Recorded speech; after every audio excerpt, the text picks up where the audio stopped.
विश्वास और घमंड में बहुत कम फर्क है।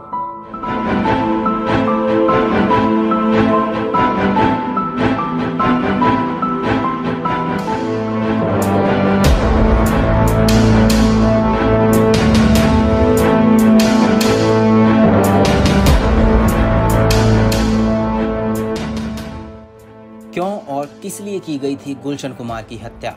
गुलशन कुमार के मर्डर के बाद से अब तक क्या क्या हुआ? हेलो दोस्तों, मैं नितिन आपका स्वागत करता हूं बॉलीग्रेड स्टूडियोज में। बॉलीवुड में हर तरह की पिक्चर बनाई जाती है क्योंकि उनको अपनी टारगेट ऑडियंस का पता होता है, चाहे रोमांटिक मूवी हो या फैमिली ड्रामा हो या फिर किसी जानी मानी हस्ती की बायोपिक हो। और इसी सोच के साथ डायरेक्टर ई निवास बायोपिक का आइडिया लेकर आमिर खान को एज गुलशन कुमार बड़े पर्दे पर दिखाने वाले हैं। लेकिन फिल्म में आने के पहले हमें इस कहानी के पीछे का सच जानना जरूरी है। 12 अगस्त 1997 का वो काला दिन। किसी ने सोचा नहीं होगा कि टी सीरीज म्यूजिक कंपनी के मालिक गुलशन कुमार को गोलियों से भून दिया गया। मुंबई में एक मंदिर के बाहर गुलशन कुमार को कुछ बदमाशों ने गोली मारकर हत्या कर दी और जिसके बाद पता चला कि इसके पीछे अंडरवर्ल्ड का हाथ था। ऐसा कहा जाता है कि गुलशन जी ने जबरन वसूली की मांग के आगे झुकने से मना कर दिया था और इसीलिए उनका मर्डर कर दिया गया था।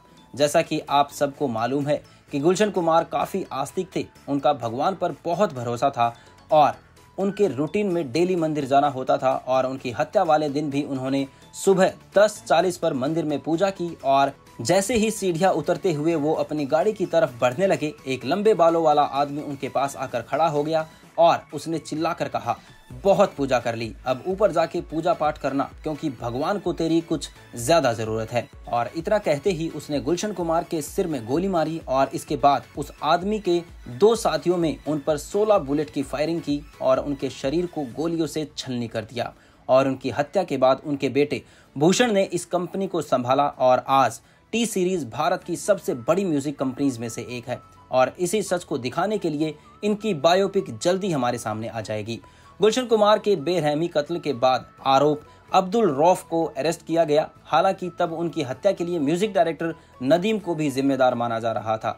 लेकिन साल 2001 में रौफ ने अपना जुर्म कबूल किया और अप्रैल 2002 में उसे आजीवन कारावास की सजा सुनाई गई।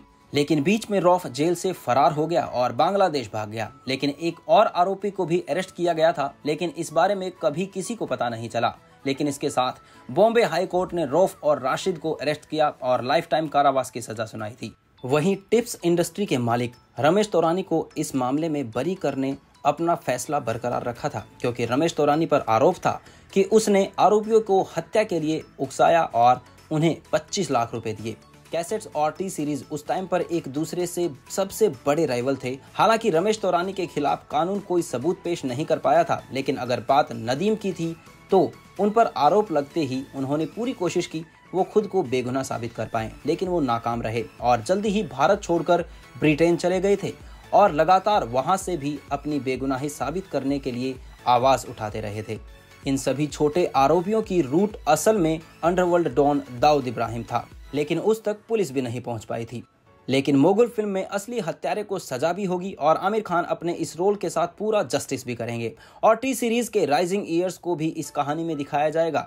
ऐसी उनके फैंस और ऑडियंस को उम्मीद है, क्योंकि ये कोई फैमिली ड्रामा मूवी ना होकर एक सच की कहानी है जिसे लोग जानना भी चाहते हैं और समझना भी चाहते हैं। तो दोस्तों, आपको क्या लगता है, इस फिल्म में असली हत्यारों को उनके किए की सजा मिलेगी? Do comment and do like and share our video and kindly subscribe to our YouTube channel. Thank you.